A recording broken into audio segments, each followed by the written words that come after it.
I think by now most PSI members have received the latest issue of Pet Sitters World magazine. And so we wanted to dive a little bit deeper into what's in the world. So I'm excited to speak with Jessica Milam today. For those watching, you may notice that she's on the cover of this most recent issue.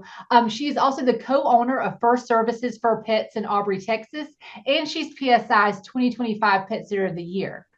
If you haven't already, be sure to check out her article in this issue. Her article, A Pet Sitter's Take on the Art of Calming Anxious Dogs, starts on page 28 in this issue, but we want to dive a little deeper into that topic today. So, Jessica, before we jump in and we talk specifically about caring for anxious dogs, will you tell us a little bit more about your business model? How many staff? Are you still in the field? Or are you just management? And so, how is your business structured? Yeah, so we have employees. We've been in business. We're starting our 13th year next month, or this month, it's May now. And so we have between 12 and 15 employees at a time. It just kind of depends on the season. I am primarily not in the field right now. I actually work a full-time job separately as well. So I'm kind of doing all of that, but I am in the field for holidays, for last minute cancellations, call outs, things like that, but mostly not in the field. Just managing all the things. And staying busy, I'm sure. Um, Yes. and I know in your article you mentioned that First Services for Pets has sort of earned recognition as anxiety specialist, but you say that it all started with Lacey. So could you tell us more about her and how she and your personal pets that came after have really influenced how your company works with anxious pets? Yeah, for sure. So Lacey was our first dog. We were 18 and we just wanted a dog in our apartment. So we went out and fostered a dog. We went to the shelter and picked out this dog that was hiding in the corner, terrified. Brought her home. The first thing we did was leave her in our apartment balcony and go to the store and came back to an absolutely shredded screen door. And she shredded everything for months. We were going to school and working, and we would come home and she'd have holes on her arms because she had licked or chewed herself so much. And when she got spayed, she actually chewed a hole through her stitches so many times that they said you just have to leave it open and just like wait for it to heal on its own because there was no more fixing it. And she kind of was the beginning of our anxious dogs. When we drive down the road, she would cry the whole time, the and she did that the entire time. Over the course of years, she'd figure out like what route we were going on. And anytime we turn off that route, because we went to the same, she went to work with me every day. So she'd know this is how we go to work. But if we stopped by a store or turned into a parking lot, she would start crying until we got right back on our path. And then she'd be fine again. And so she was kind of our introduction to it. I would bring her to daycare with me because I worked at a doggy daycare, and she would bark for 12 hours straight. She would not go to the bathroom in the dog yard. She would not go to the bathroom in the daycare yard. She would hold it all day until we got outside into fresh grass. And so she was kind of our introduction to like kind of odd dogs or dogs with anxiety, but we had no idea what we were doing back then. But she was like our introduction to it, which gave me a bit more patience with dogs that were just weird. Because that's what I assumed. Assumed she was weird. Now looking back, I'm like, those were all anxious tells. Like all the things, that was anxiety. But fast forward from there, we had a dog named Abby that we adopted from the shelter. We had watched her at the shelter for 5 months. And when our previous pet dog, Savannah, passed away, we went and got her out of the shelter. At the shelter, she loved everyone. She was dog selective, but still would play with dogs. And all sorts of volunteers, volunteers, kids, the shelter staff, they could come up to her, they could cuddle her, they could love her, hug, rub all over her. We brought her home and she started air snapping. And what we realized was that she did not like to be touched. She was terrified of what you would do if you touched her. She was also extremely doc reactive. She was totally happy if you wanted to walk her, and she was happy if you wanted to give her treats or play with her. But if you cowered over her, or if you towered over her, or you rubbed her, or you went to like pet her, she would air snap you. And if you didn't stop, she would bite you. And of course, she was an American Staffy, so we had to like toe that line of the breed stuff. And so we ended up doing dog training. And through that dog training, we started realizing more and more about anxious dogs and their signs that are so tiny. For her, you could watch her and she would be happy-go-lucky. She would look like she wants you to pet her. And the moment you went a little bit too far, the first thing would happen is her body would freeze. And it wasn't a big amount of freeze. It just went from super wiggly body to the almost imperceptible freeze. And then she would wait a second, her tail would stop, and then she would air snap. And that was it. That was the only notice you got from, I love you so much. I love playing with you, to, oh, you went too far. Through there, we started noticing her panting would change. She would go from a normal panting to a stress panting, or she would like be panting and then all of a sudden she'd lick her lip, and that would be like she'd lick her lip and then her body would freeze. And so with her, we had to learn how to see every single one of her tells of anxiety leading up to the air snapping so we could back it up. Our trainer assumed that she probably was punished for growling, and she probably, her original family was really all over her. Maybe there was kids that got in her space. And so we had to really teach her to manage her anxiety. We had to teach her that we would give her that space, that we would respect those itsy bitsy tells, and then teach her how to manage her anxiety through enrichment and walks and things like that. So she taught us a ton about anxiety. If you know anything about my story, you know that we brought home 7 kids. So you can imagine the conversation we had with our trainer when we said, "Hey, I know we have this dog that we've been teaching for 2 years to get people to pet her, but we're going to bring home 7 kids into the same house she lives in." And our trainer thought we were hilarious because it really took that long. It took a year for her to let me pet her without getting growled at or snapped at. She would stand between my legs growling, but she wanted me to touch her. She wanted to touch me, but on her terms. So when we brought home the kids, it was like a whole nother level of teaching them her anxiety signals and what was going on. So she was our like our next level anxiety dog. And I say that because then she passed away suddenly and we got Penelope, who is our current dog. And I thought that Abby was hard. Abby was hard because she snapped and she used her teeth. Penelope is hard because she is 100 pounds, just under 100 pounds, and she is absolutely the most anxious pet I've ever met in my life. We are anxious anxiety specialists. She is our hardest case. After being on a lot of medications, we went away for Thanksgiving week and she spent 10 days not going outside. She was so afraid of our staff that she stayed on her bed. And even with someone spending the night, she would not go outside to go potty. The only time she went was when they left the door and left they left the door open and would leave the house. And so that was a whole another level of issues. But Penelope came to us after wandering around our neighborhood for 9, 10 days. She would let me sit near her when she was out wondering we were trying to catch her. But if I put the leash too close to her, she would get up and move about 6 feet away. And we did that for about 4 days before we got a trapper that was able to trap her. She came to our house. The first thing we noticed, she slept for 3 days. And then when she woke up, she could not stand being in a crate. She was digging out of the crate. She was trying to get in between like the bars where it like open it up to get her body out of the crate. Um, so we got her out of the crate. Then we put her in, tried to find different ways of how do we contain her? How do we keep her from freaking out? We realized that a room was fine. So we were able to keep her in a room and she wouldn't freak out until we spent the night away.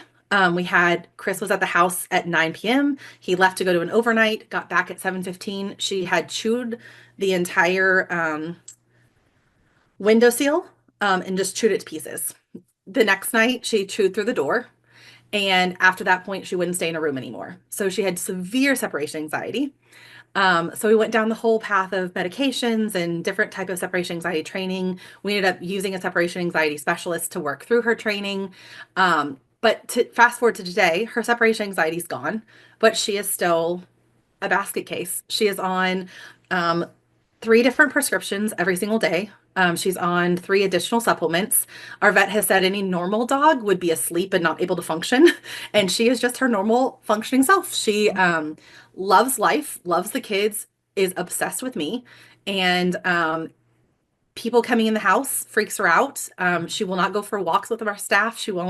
Our staff can't come in and let her out to go potty. She's just like, she's terrified. She just don't, even the kids and Chris, when they're home with her, if they come home and I'm not there, she stays on her bed and she waits for me to get home.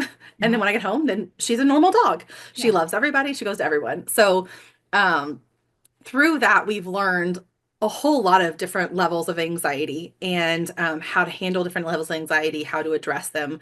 Unfortunately, Penelope has been like we haven't figured her out yet, but we eventually we will. So It those sounds are like our she personal found dogs the that have right to come. home. So Yeah, yeah, for sure.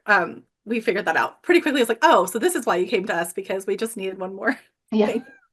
Your ongoing, she's your continuing education Yes. in a lot of ways. I love how you mentioned though, just being able to look for those subtle signs. I know they can be so easily missed, and so just to see that in action and realize, the seeing, looking for the subtle signs, and then just having patience.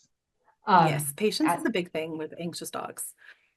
Now, I know something that you mentioned in your article in the magazine, and you mentioned this, but I know you've noted that you have seen a surge in anxious pets since the pandemic. Why do you think this is? Like, what have you observed, and what do you think is the cause of that? So I think that the easy one is to say that people are home more. People were home for, a year, 2 years. We still have people that have been home since the pandemic and are just now going back to work. So I think Mhm. that's the easy one to say people are home. That is a big part of it.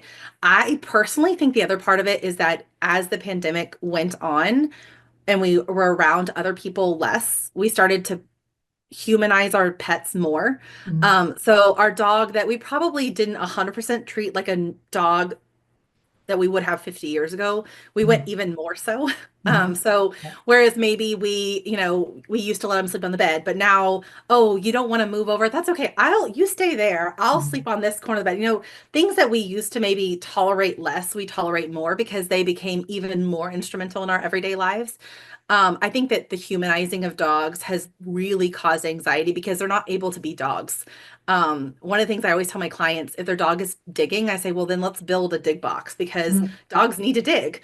Yeah. When clients say, well, I don't give them toys because they destroy them, I said, dogs need to destroy toys. Like they need some that they can't, they need some that they can. And I think that as people, we have really quickly and well, slowly and quickly, but we've gotten away from treating dogs like dogs, which has caused them to be able to function less and less and have more and more anxiety. So I think that it's a combination of people being home more, but also more dependent on their pets because of the way the world has been the last 5 years. I think that's such an interesting perspective because I think what you said earlier. I think we do automatically sort of attribute it to, oh, the owners were at home and now they're going back to work.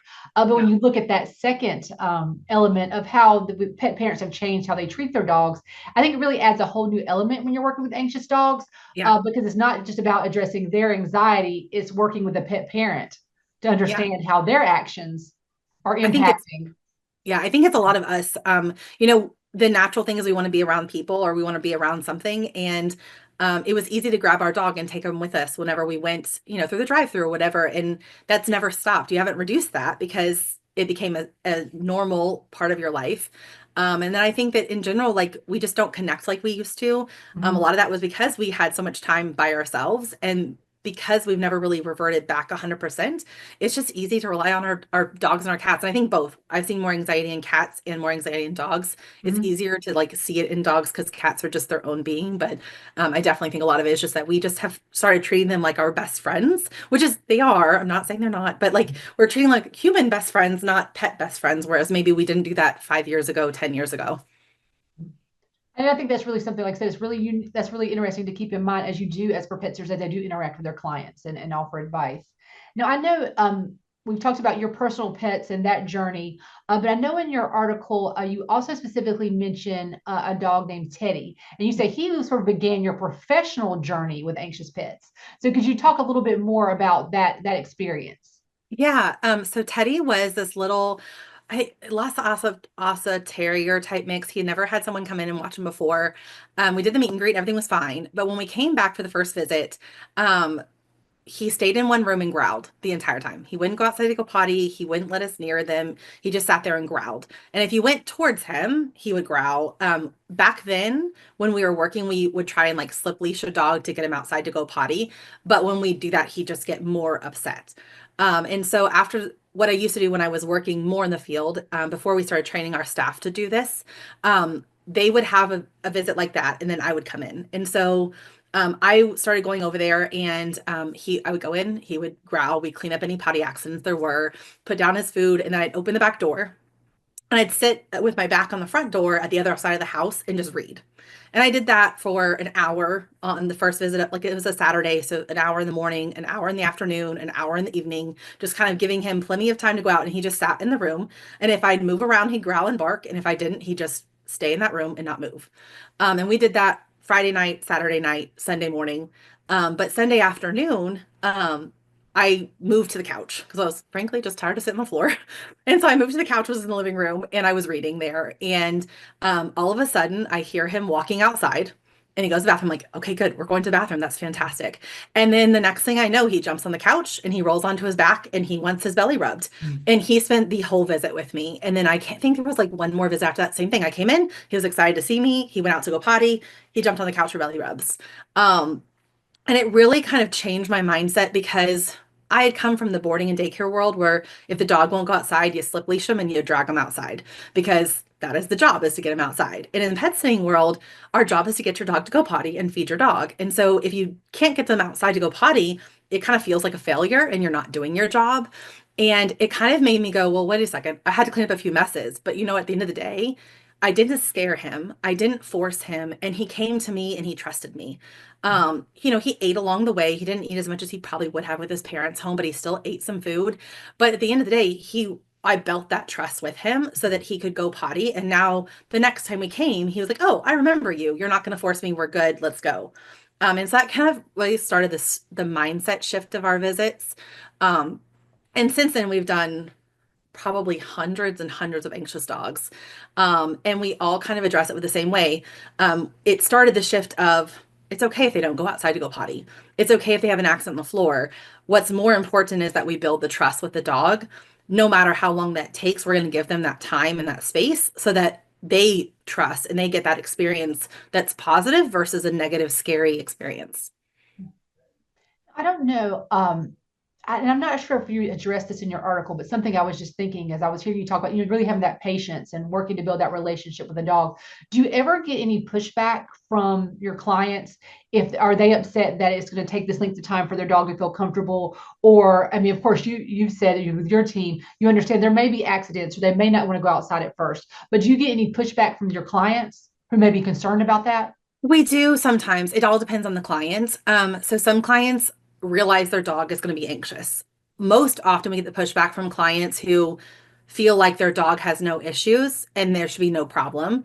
Any of our clients that know that their dog is anxious and are giving that information up front, that's what we'll tell them is, here's the deal. We're not going to force your dog outside. We're not going to force your dog to go potty. We're not going to force your dog to eat.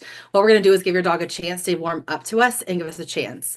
I would say that of the clients who give us a little bit of pushback, they're generally after the first trip, they're much more comfortable. Mm. Um, Most of our clients don't. I start that with that kind of conversation so they have that expectation. And I let them know, if there's a potty accident, we're going to clean it up, but we are going to give them the time. And that's one of the things we tell people is we're fear-free. We are not going to force your dog to do anything. Mhm. We're not going to force the medication. We're not going to force the feeding. We're not going to force the potty accidents. We're not going to force potty breaks. We're going to give them a chance to tell us what they need and want so that we are not causing more anxiety because that's not going to help Yeah. anybody. Exactly. And I do think it's just really about open communication. But I Yeah. was curious if you ever Yeah. witnessed Initially, that. we got a lot. We started learning to communicate more and realizing that this is going to be a thing, then it got better. Yeah. This is really, I think, setting that expectation up front. So the pet parent also knows here's sort of the plan that we're following. Yeah. I know also in your article you dive much deeper to this, but you mentioned a key mindset shifts, excuse me, for both cats and dogs. Can you briefly touch on those and what you covered in the article? Yeah, so for cats, that's a little bit easier to address. When we got into pet sitting, groups are great, but we kind of had to move away from that mentality of we have to find the cat every visit. It makes total sense. We need to make sure the cat is healthy and it's breathing and it's eating and all of that stuff. But we can equally see most of that if they're eating their food and if they're going to the bathroom. Mhm. So we've stopped hunting down the cats every visit. If they're hiding because they're scared. Us going around moving furniture and finding where they are is just going to make them hide better next time or cause more anxiety. So what we'll often do is we check the food, we check water levels if you can, we check their potty to see if they've gone to the bathroom since our last visit, and then we do a really gentle look. We'll look under beds. If we can't see them there, we'll look, maybe in closets really gently, but we're doing it really slowly. We're talking the whole way. But most often, if we know where they're going to be hiding, so, as you get to know cats, they're most likely in this room, we'll just sit there and read to them. Mhm. So once we've done all the stuff, we read out loud. We read our phones, we read Facebook, we read Kindles, whatever you've got, we just read to them. That way Mhm. they've got the person around, but we're not, the biggest mindset shift with cats is we're not hunting them down, finding Mhm. them. And what we've realized is that as we've done that less, cats come out quicker. Mhm. So maybe they're not coming out the first or second visit, but they weren't coming out for weeks and months before that. Now Mhm. they're coming out back out, they're coming out after 3 or 4 visits, or they're coming out, a week later. The next time we come, they realize that we're not going to hunt them down and find them. So they come out sooner because they're curious about who we are. Mhm. And so that's really changed with cats. Mhm. With dogs, it's a bit more complicated. One, we have changed that focus of our visits are for potty breaks. We change it to our visits are to keep the dog safe and happy and Mhm. healthy. So if we're doing something that's causing obvious anxiety or fear, then we stop and we change how that goes. So with that, we don't force dogs outside. We would like them to go outside. We try and get them to go outside. We do all the things. We do treats. We'll use different methods to try and get them outside. But at the end of the day, if they're too scared to come near us or go out the door because we're there, we're not going to find a way to force them out. Same thing with their crates. We're not going to force them out of their crates. We're not going to force them into one room or another room. I would say that's probably the biggest kickback we get sometimes is that if a dog won't go back in its crate, then as long as the dog is safe and can and relatively contained, we're not going to force the dog back in the crate. We'll say, hey, we contained him here. Here's why we did this, and then we'll try again next time. With destructive dogs, it's obviously a whole lot harder than with dogs that are not destructive, but often we find that the destructive dogs are not the same as the anxious dogs that are afraid of going in their crates. It's a little bit different. Um, but we don't force dogs outside. We're not forcing feeding. Like we used to have people that say, well, make sure they eat. Well, how the heck do you make sure they eat? So we do a lot of feeding on the floor. We sit on the floor and hand feed dogs. We spread the food on the floor. We found that so many dogs that won't eat, if you put their food on the floor, like sprinkle it around, they'll eat it. Why? I don't know, but they do. So that's kind of our first trick when they're not eating is we just put their kibble on the floor and then see if they eat it. Um, when it comes to medications, unless it's a life-saving medication, then if we have to force it down their throat, we're not giving it. We'll try cheese, we'll try cottage cheese, cream cheese, peanut butter, all the different things, but we're not going to pill a dog unless we have to, because that in itself is really traumatic. Even if the owner does it normally, a stranger doing it is not the same. Mhm. Um, we use, let's see, so those kind of like mindset shifts of here's what we have to do, and that doesn't work for everybody. I totally understand that, but we are very big on how do we do this where the dog is giving us permission along the way. For dog walks, if the dog doesn't want to go for a walk, we're not forcing the dog down the street to go for a walk. Instead, we are going to hang out in the backyard or walk around the front yard or whatever. So things like that are kind of how we've changed the mindset. The other side is we use tools. So we do bring treats with us. We use 1 or 2 ingredient freeze-dried meat treats. So as long as we have a question, our profile, does your pet have allergies? Can we give your pets treats? If so, what treats? And so we let clients know that if they don't want us giving our treats, we won't, but otherwise we'll use them as we need to. So those high value treats can often help. We also use pheromone spray. So all of our staff has pheromone spray on their person at all times. So we'll use that around clients' houses. We use that on us. We have notes in our in Time to Pet. We use the flags so we know which pets are anxious pets. So we, are trained to spray ourselves with pheromones before we go into those houses. Things like that. And I think, have really already gotten into this, but because you've already offered some really great tips. But are there any other practical techniques that you and your team implement when you are caring for anxious pets? Yeah, I think that for us, this is so a caveat, we do things different and that's okay. You don't have to like them. So when we do meet and greets, we sit on the floor. We go in, we ignore the dog, especially if it's an anxious dog, we completely ignore it. And then we sit on the floor and talk to the clients. We do that for a couple of reasons. One, getting down their level. Two, so they know that we're not in their space threatening them. I think it makes a difference sitting on a couch, sitting at the table versus sitting on the floor. It just Mhm. is a different kind of trust level. We do the same thing if we're in their house. If we've got an anxious dog that's at the other side of the house, we sit on the floor with our backs to the wall so we can see what's going on. And we just sit there. That way we're not towering over them or walking around getting in their space. Um, let's see what that gosh, what was I gonna say? There was something else I was gonna bring up. Um, And that just watching them. So we keep an eye on their body language. So we teach body language for all of our staff. I'm sure that Mhm. most people do and they learn it, but we really teach that in a if you see it, stop. So if we're with a dog and we see them start licking their lips or their ears lay back or their body starts to freeze or it's no longer wiggly, then whatever we're doing, we're going to stop. So that may be that like if the dog is in the kitchen, then we walk all the way around the room to get away, stay away out of the dog's way or we do lots of things to where we're really trying not to push them over an anxious edge, um, bringing the food to them, stuff like that. I can't, there's something I was going to go and I don't remember what it was. No, I'll let you know if I think about it. no, those are great tips, and I love the part talking about your staff and training your staff because I think that sometimes um, and I don't hear this a lot, but talking to some pet sitters, they'll have concerns and they'll tell me, well, with for the clients I have with anxious pets, I feel like I need to take on those assignments. I don't want to give those to my team members. That may be too difficult of a visit for them. But I love how you're not only making sure that your team members understand the body language and those small signs to look for, but you're also giving practical solutions. So if you see this, if A happens, then let's try B. Or if you see Yeah. this reaction, then let's back up and do this. And so you're not just training your team in body language, but you're really giving them that training in those practical solutions that they can implement when they're at a client's home also. Yeah, that actually reminds me. That is one of the mindset shifts is that often when we think anxious pets, we think, okay, we need to have one person. And there are some dogs that need the same person every single time. We work as a team, so most often that doesn't work for us. What Mhm. we've found is that the more that we can expose that pet to positive experiences that are maybe they're a little bit scary, but they're not full on, this person's forcing me outside, this person is putting a leash on me and dragging me somewhere, whatever the reason is, the more we can introduce them to those things, the better that pet gets overall in their anxiety all over the place. For instance, we had a dog, Lucy, bless Lucy, she was a rescue. She was a doodle rescue, and about 20 pounds. She was terrified of everyone. The couple that had her is an older retired couple, but they had grandkids and daughters and sons and all that stuff. And she was terrified of all of them. We came in and she was scared of us. It was not easy. We spent many a visits like crawling around the yard to get her back inside the house because she was so scared. But we watched her for 6 years.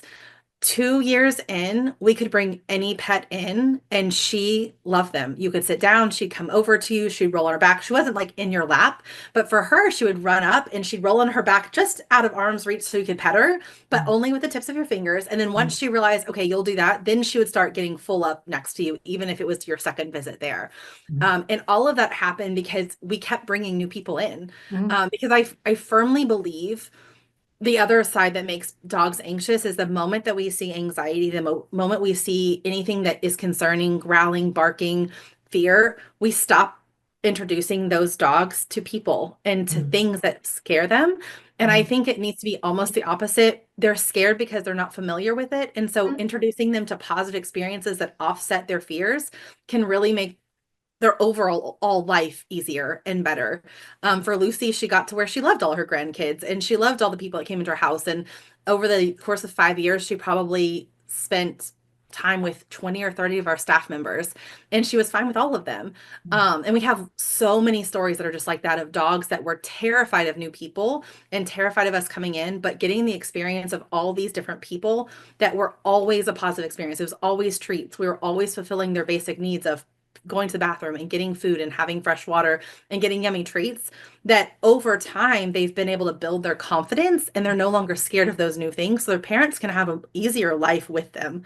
Mhm. Um, and so that is another mindset shift that we had is that there are some dogs that do need that one-on-one and the only person for a bit, but we'll do that for a little while. And then we start introducing new people because I really believe that those really scared dogs, they have to have the new people that are outside of their home group in Mhm. order to get beyond their fears and anxieties.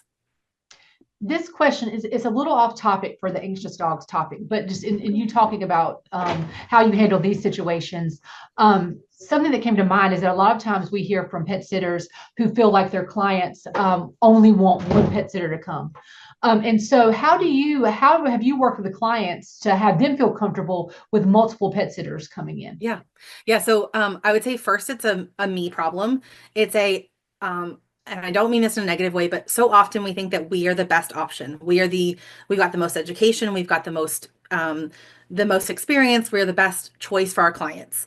Once you get out of the mindset that I am the best and you think that if I'm really good, there's got to be other people like me. I always relate to pet sitters international. I say, I'm a great pet sitter, but there are thousands of pet sitters in PSI, and we all think we're the best. Yeah. So if we're all the best, surely there's other people that we can hire that can also be the best. Mhm. So I very quickly got out of that mindset of I'm the only one who can do this. Once you get out of that idea, then you can introduce that idea to your clients. Mhm. For us, with the anxious pets, we always tell them the stories about all the dogs that we've had that have built their confidence over time with positive experiences. So we Mhm. use that as the selling point. We say, your dog is going to have a few days of being uncertain, maybe, but what we found is if we do it like this, if we follow these steps, your dog will be way more comfortable than if one person goes in and forces your dog out to go potty each time. Yeah. So we use that experience and that success. The other side is I tell people, like, I don't want to see the same person every day. Neither does your dog. Like having a pet sitter and a dog walker come in is like the highlight of your pet's day. Yes, Mhm. they're excited for you to come home, but we're their new friends. And why wouldn't you want more friends? So does your dog. If there's dogs that don't like certain people of our staff, then we don't send them back. Or if there's, um, some dogs that need less people, then we'll introduce them to less people. But overall, in the thousands of pets we've cared for, there's only been 20 that really needed one person every time or really only set with one person. Otherwise, it has really felt like those dogs have just had a better and better and better experience. Mhm. I appreciate you sharing that because something that I do find in talking to so many pet sitters is that that's such a major concern for them, and they think it's going to turn off clients or maybe it'll make them less competitive and compared to other businesses. And so I love hearing example. And as you said, what works for one pet sitter doesn't necessarily mean it'll work for everyone, but it's so great to see an example in your business of how you structured it and how your clients embrace that. And it's really not only helped your clients but helped the pets that are cared for by your business also. Yeah, Um, definitely. And I will say that we do have clients who that if that is their biggest concern and they're not willing, we just refer them to our solo friends. Like there's enough. We have solo people that are amazing that are in our area. We send them there. But most often if they give us a try, they're so happy with everything that they keep coming back. Of course, we do things differently than a lot of people. We work in shifts. So even in one day, you're going to have at least two pet sitters if you're out of town. And so we bring up the fact that with that, we have way more flexibility because I have lots of people. So we generally appeal to the pet and then we also appeal to their own desire. Like if you're going out of town and I am only one person taking care of the pet, then if your pet sitter's booked, we can't see you. And if that every trip that you want to take, we can't see you because your pet sitter's booked, that doesn't help. And most often they've had a solo sitter that they've been through that with and they're like, oh, well, that does really make sense if we can like book no matter what, because we can 99% of the time always say yes. So that helps too. It's great advice. I know also you had mentioned to me that you had recently been in contact with another PSI member because she'd posted about a dog that she was caring for and had some questions about caring for dogs with anxiety, and you were able to give her some tips. Can you tell us a little bit more about maybe that situation or how that came about? Yeah, so Jonella was watching a dog named Tango, and she was called in. The owners needed a dog walker, and so she was called in to walk him. And her post on the PSI group was that when she came in for the visits, he was growling. And she had done at that point, I think 5 or 6 visits. And it was sometimes the owner was home, sometimes the owner wasn't home. But at that point, she hadn't been able to walk him. He hadn't stopped like hiding away from her or growling. When the owners weren't there, he'd run to like the top of the stairs and stay away from her. And her main concern was, do I keep doing this? Do I keep doing this because obviously he's not connecting with me? The owners are kind of a little bit frustrated because he's had 2 dog walkers in the past. They didn't have these problems with the dog walkers. What do I do? Do I tell him find someone else? What do I do? And there was a variety of comments, but some of them were, no, that dog is growling, leave the dog alone. The dog is going to bite you. And I also say, and I think I put this in the article, like what works for us doesn't work for everybody. So you have to put your safety first and your staff safety Absolutely. first. But I also think that digging into the situation more is important because growling doesn't mean aggressive and growling doesn't mean I'm going to bite. We really celebrate growling. We teach our clients to celebrate growling. We teach our staff to celebrate growling because it's just communicating. Mhm. So if you're walking up to a dog that's growling, then stop walking up to the dog. Like back up, go on the other side of the room. Like respect that and figure out what is making the dog growl. And so I said, if you're interested, I'd love to talk to you and ask some questions. And so we kind of dived into the situation, and it turns out that Yes, they'd had two dog walkers, but it had been over a year since they'd had a dog walker. Mhm. The dog walkers had both been rover sitters. So although the owner said it went fine, there was really no indication of like what did it went fine mean. Mhm. Um, they were able to leash it up of some sort, maybe or maybe not use a harness. They took him on a walk. They, sent in the reports, but what does that actually mean? Yeah. The other thing we figured out was that the owner had been home for the last year. She had been laid off a year ago. She hadn't left the Mhm. house for basically a year. And so this was the first time the owner was leaving the house again. And it was only a couple Mhm. times a week. So that plays into some anxiety of, okay, well, where's my mom going? Why is she leaving? It was also, I think it was back in like January. So I was like, you're up in New Jersey. Like, are you walking in with your parka on and your big warm boots on and your gloves on and a hat on? And she's like, well, yeah, of course it's cold. I'm like, yeah, don't do that. Yeah. Like, that makes you so much larger than you Mhm. are. So that dog is seeing this big, big person walking in the house, and that's scary. And if Mhm. you're not taking it all off, then they're never seeing you anything other than this big, big, scary person. So I said, I know this is uncomfortable, but take it all off outside or leave it in your car and come inside wearing normal clothes without big old winter gear on. Mhm. I said, it's gonna be cold for a little bit, but you know what? Make that dog a whole lot more comfortable quicker. And then we started talking more, and she's like, she said, I've done these things. And I said, well, the other thing you want to do, and this is one of the other things that we do often, is open the back door. Just open the back door and sit somewhere else in the house. The dog can go in and out freely. Don't do it with cats.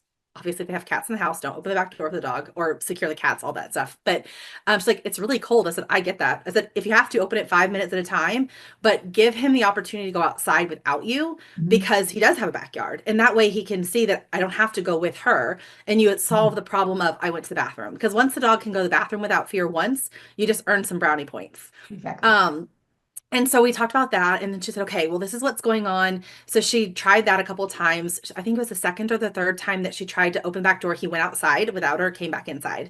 Mhm. And then there was something else that was going on that made me ask, "Well, what happened with the last walkers?"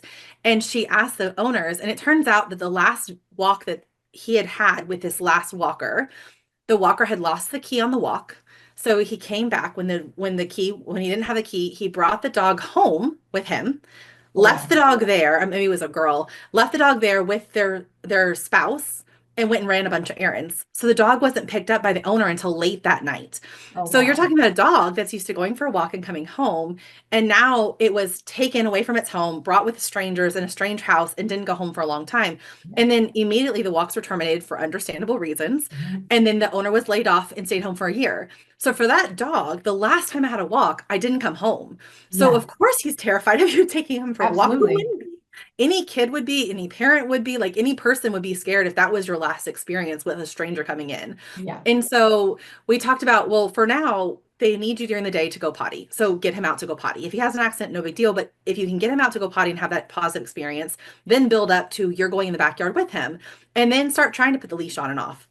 She Mhm. ended up having the owners put the harness on when they left in the morning. So she would put the leash on and off and then kind of just give him that experience of I'm going to take it off of you. It may be only be on for 30 seconds, but I'm not going to take you and get you out of here and not bring you back. Yeah. So they did that for a little bit. And then she started taking him out in the front yard because that was my next step was to take him in the front yard and then bring him right back in. Mhm. Build that trust of I'm not taking you anywhere you don't want to go. Mhm. And so she did that over time. And I want to say it was like 3 or 4 weeks of visits. They went out front, he wanted to come right back in, they went in the backyard, they walked around the backyard a little bit, and then he went right back in and went to go for a walk, and they went for a 20-minute walk. Oh, And wow. now he's great with her. He is excited to see her. She sent me videos of how excited he is when she comes in. Mhm. They've built this relationship because she gave him the time and the space. Mhm. I said, if you can get the owners to be okay with this, that's your best thing. And that's what they did. She said, here's what I'm trying, here's why I'm trying it. And now they have this fantastic relationship where he is excited to see her. They go on walks all the time. Even when there's like weeks between visits, he's still excited when she comes back. And Okay. so that really is like using those things of, giving him a space to go to the bathroom, giving him understanding the history, just understanding the fact that the last dog walker took him home. Like Yeah. that is horrible. So getting more background and stuff is really important and communicating with clients, communicating with them, letting them know what you're trying. So that Mhm. was really exciting to see that growth and progress over time through her messages to me. Yeah, that's a great success story. And I know the saying is so cliche, but they say that it's not the destination, it's the journey. And so really having that patience to build a relationship with a dog, and to see those success stories, it's all worth it. Yeah, and it's hard because our clients are hiring us to walk the dog. So Mhm. we feel like, oh, wait, if we're not walking the dog, we're not doing the job.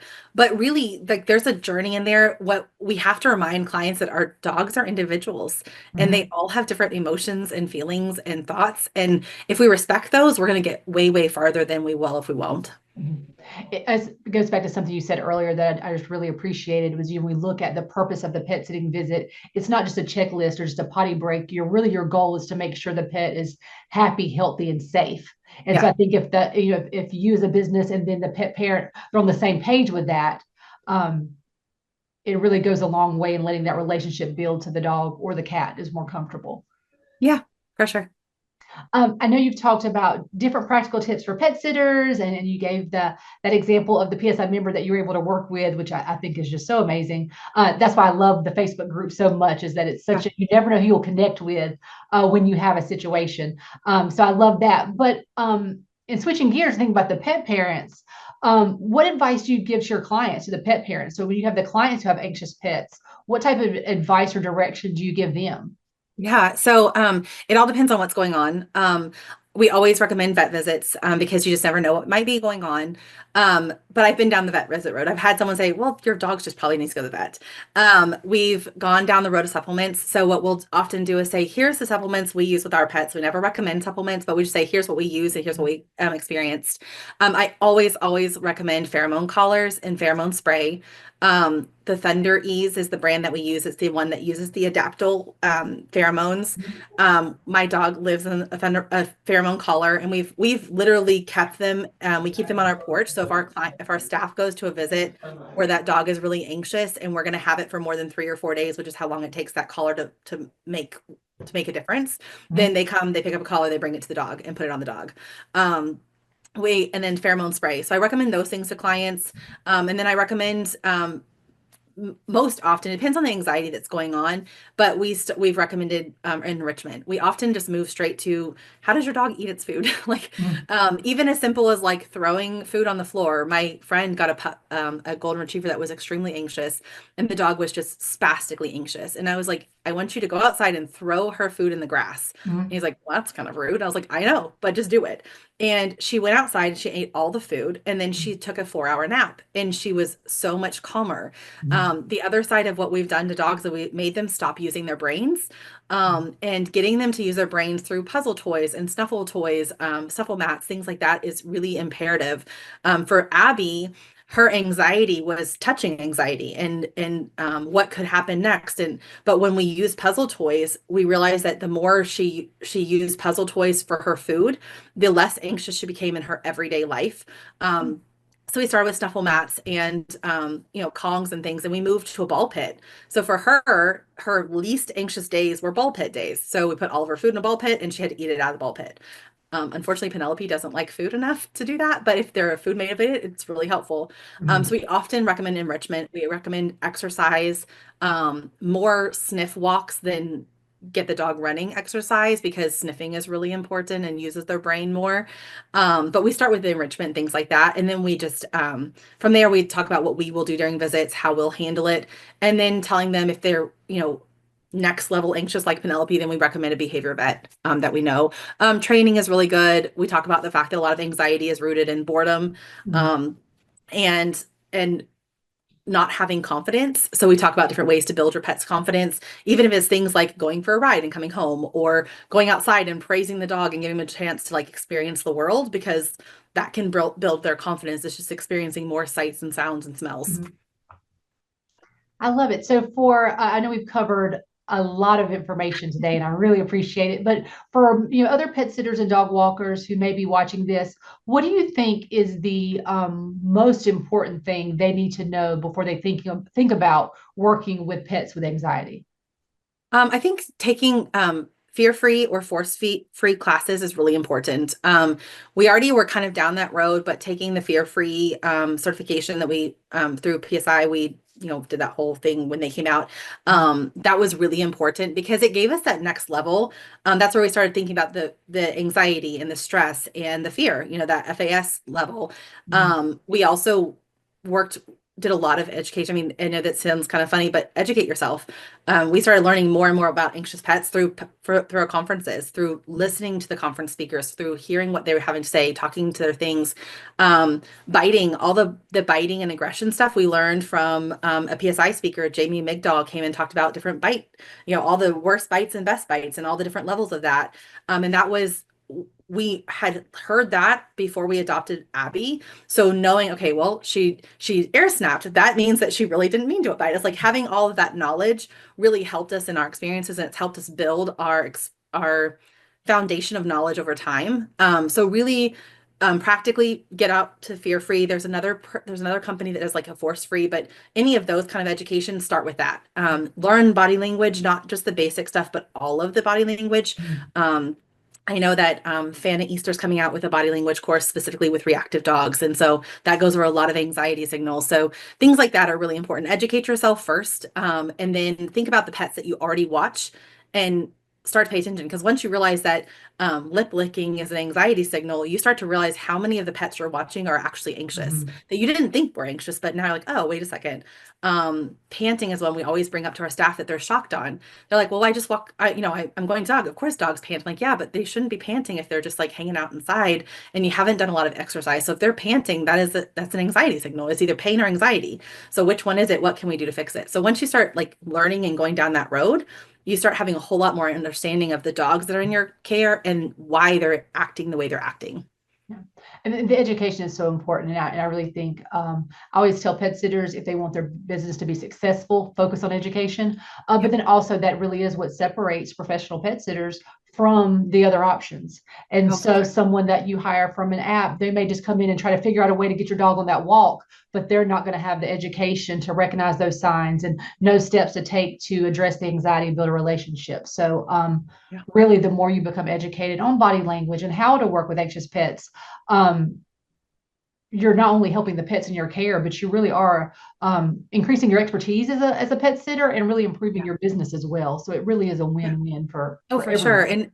And when you're in the field all the time, like once you start learning those anxiety signals, you start to notice them in pets, and then you can start changing your own spatial behavior to figure out Mhm. what's starting it. So if you notice that the dog is licking its lips every time you walk in, and then you realize that, okay, well, I have a hat on. If I take the hat off, like yesterday I had a hat on, today I didn't.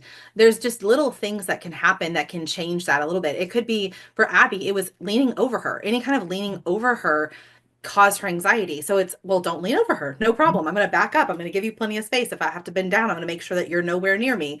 Like things like that, you start to realize how much you are doing that Mhm. causes that anxiety. The biggest laugh I had was when we adopted Penelope. We were at the Texas Pet Sitters Conference, and she was terrified of people, and she handled it really well. But Mhm. there was a whole conversation about respecting dogs' boundaries, like on the stage, and immediately after, every single pet sitter did all the things they were told not to do. And it was just funny I was because at that conference. yes, I and it's funny remember. because we don't realize we're doing it because we Yeah. love animals so much.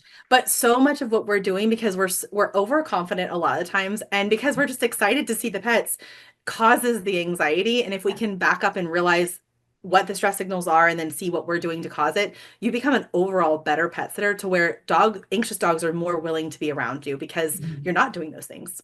Yeah, it really is about being self-aware. And it's like figuring out a puzzle, to Yeah, figure out those triggers. So, yeah, for well, sure. thank you so much. You have shared tons of information. I know this is so helpful to anyone that's watching and to those that read your article. But is there anything else you want to add? Anything else maybe that we haven't touched on that you want to make sure that we mention? I think that you have to recognize, I mean, obviously, if there's a dog that's like charging you and biting aggressively or growling aggressively, like you have to be safe. So, being willing to work with anxious pets is different from putting yourself in a dangerous situation. We had a situation recently where after the owner left, the dog charged us and like, oh, well, yeah, they're territorial. Territorial is not anxiety. They had to, beforehand, it was all about anxiety. Then all of a sudden, oh, well, they're territorial. So just know the information, still get the information. Remember that your safety is the most important. I tell my staff all the time, it is more important for you to walk out there safe and alive than for that animal to survive, to walk out of there happy or Mhm. whatever, because we are people and they are animals. And I know that sounds bad for in the pet sitting world, but it is true. Like you have to make sure you're being safe. So if it becomes a problem, if you're ever concerned, reach out to a vet, contact a behavior vet, or tell them to contact a trainer, things like that. So be willing to work with dogs that are a little bit more difficult, but not at the risk of your safety. Yeah, I think that's a perfect tip to end on, because you have to know your limits. While you want to become educated and be able to care for as many pets as possible, like you said, your safety still has to be paramount. So I'm really glad that you made that point. Well, I want to remind everyone, if you are a PSI member, your latest issue should have already arrived in your mailbox. If it hasn't, it will soon. But be sure to check out Jessica's article on page 28. And then there are also 54 more pages of just great articles and information packed in this issue. So be sure to check that out. And you can also view the digital version of the issue online at petsit.com/magazine. So thanks so much. Thanks for your time.